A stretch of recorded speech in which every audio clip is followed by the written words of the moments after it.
চৰকাৰে বৰঙণি আগবঢ়াইছিল, গোলাম আলীয়ে বৰঙণি দিছিল কটন মহাবিদ্যালয় বনাবৰ কাৰণে। সেই গোলাম আলীৰ ইতিহাস, ফখৰুদ্দিন আলী আহমেদৰ ইতিহাস, আতৱাৰ ৰহমানৰ ইতিহাস আমি ক'ত হেৰুৱালো? আমি এনেকে বিপদে পৰিচালিত হলো।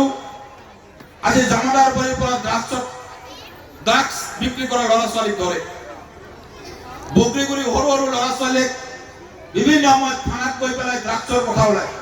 কিয় ওলায়? কঠোৰ পদক্ষেপ গ্ৰহণ কৰক সমাজে। যিসকলে ড্ৰাগছৰ প্ৰতি আসক্ত হৈছে তেওঁলোকৰ প্ৰতি সমাজ কঠোৰ হওক। ইছলামে কেতিয়াও নিচাৰ কথা কোৱা নাই। ইছলামে কোৰআন শৰীফৰ প্ৰথম শব্দটো হৈছে ইকৰা, আৰু ইকৰাই শিক্ষাক বুজায়। ইছলাম মানে হৈছে শান্তি। হাতত মদ লাগিলে হাৰাম বুলি কয়। মুছলমান মানুহে মদ নাখায়, মুছলমান মানুহে গাঁজা নাখায়, ড্ৰাগছ নাখায়। জামাদাৰ বাৰী বগৰীগুৰিত মাজে মাজে ড্ৰাগছ ক'ৰ পৰা আহে? এই ড্ৰাগছ আনা ব্যক্তিখিনিক চিনাক্ত কৰক।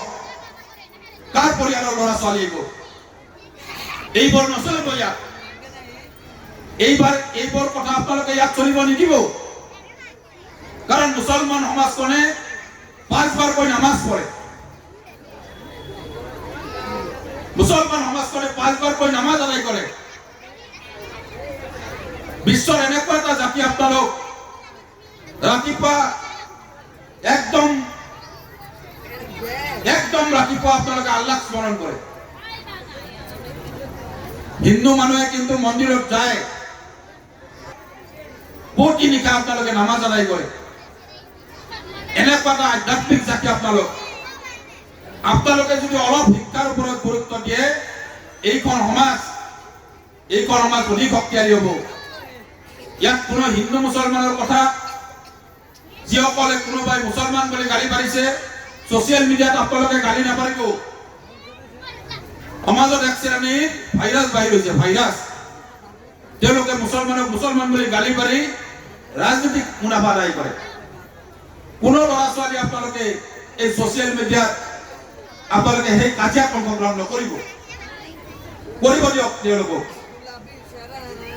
যিসকলে ৰাতি ফেচবুকত পোষ্ট পাৰে, মিয়াৰ কাম নাই, মিয়া মানে চুৰ, তেওঁক আপুনি 100% ভাবিব তেওঁ সন্ধিয়া 7টামান বজাৰ পৰাই গাহৰিৰ মাংসই হওক, বিভিন্ন মাংসই হওক কামটো কৰি লৈছে। মিয়াই এইবিলাক কয়, তাৰমানে গম পাব তেওঁৰ পিকআপ নাই, তেওঁ ডিঙিলৈকে খাই লৈছে, খাই লৈ একদম সপোন দেখি ৰাজা হয়। আৰু সেই মানুহৰ লগত সুস্থ সমাজ ব্যৱস্থা, ইছলামিক সমাজখনে কেতিয়াও তৰ্কলৈ নাযাব। ইয়াতে ছাত্ৰ ছাত্ৰীসকলে জিকিৰ জাৰি গাইছে। আপোনালোকে কিমান গভীৰভাৱে ভাবিছে মই গম পোৱা নাই।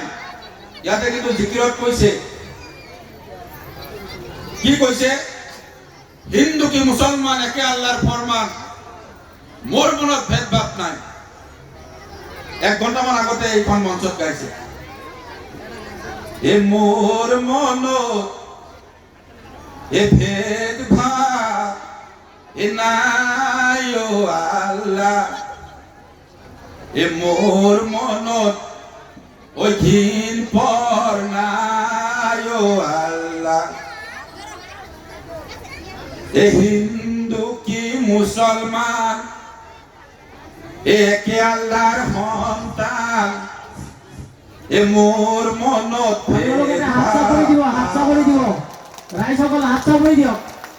মোৰ মনত ভেদভাৱ নাই অ আল্লাহ, মোৰ মনত ঘিন পৰ নাই অ আল্লাহ।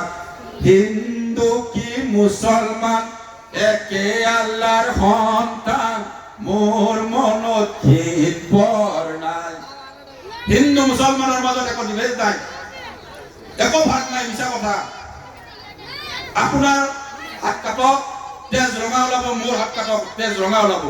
মই সত্ৰাধিকাৰৰ সন্তান, মোৰ তেজ কি বগা নেকি? মোৰ দেউতা সত্ৰাধিকাৰ, মই ৰাতিপুৱাই নাম গাওঁ, আপোনালোকে ৰাতিপুৱা আজান দিয়ে, এতিয়া মোৰ হাতখন কাটিলে তেজ কি বগা ওলাব নেকি? মিছা কথা। সমাজ বিভাজনৰ কাৰণে এটা একাংশ ক্ষুদ্ৰ ৰাজনৈতিক চক্ৰধাৰী মানুহে এই হিন্দু আৰু মুছলমানৰ মাজত সংঘাত লগাই দি পেলাই তেওঁলোকে ৰজা হয় অসম আন্দোলন কৰি 855 জনক শ্বহীদ কৰিল নেলি গহপুৰত হাজাৰ হাজাৰ মুছলমানক হত্যা কৰি কিমান মানুহ ভুলীয়া হল কিমান মানুহ মৰিল প্ৰফুল্ল মহন্তই 85 জনক মুখ্যমন্ত্ৰী হল বাছবাৰীত গণ্ডগোল হল বড়ো অঞ্চলত মুছলমান মানুহৰ ওপৰত আক্ৰমণ হল বিভিন্ন সময়ত আমি নিৰ্যাতন হলো 91 চনত হিতেশ শইকীয়াই মুখ্যমন্ত্ৰী হল ফলাফল তাৰ মাজত শামছুল হকৰ দৰে নেতাৰ সৃষ্টি হল চন্দন সৰকাৰৰ দৰে নেতাৰ সৃষ্টি হল আমচুৰ পৰা গৈ কোনোবাই মন্ত্ৰী হল আচুৰ পৰা গৈ কোনোবাই মন্ত্ৰী হল এটা ব্যৱস্থা এই ব্যৱস্থা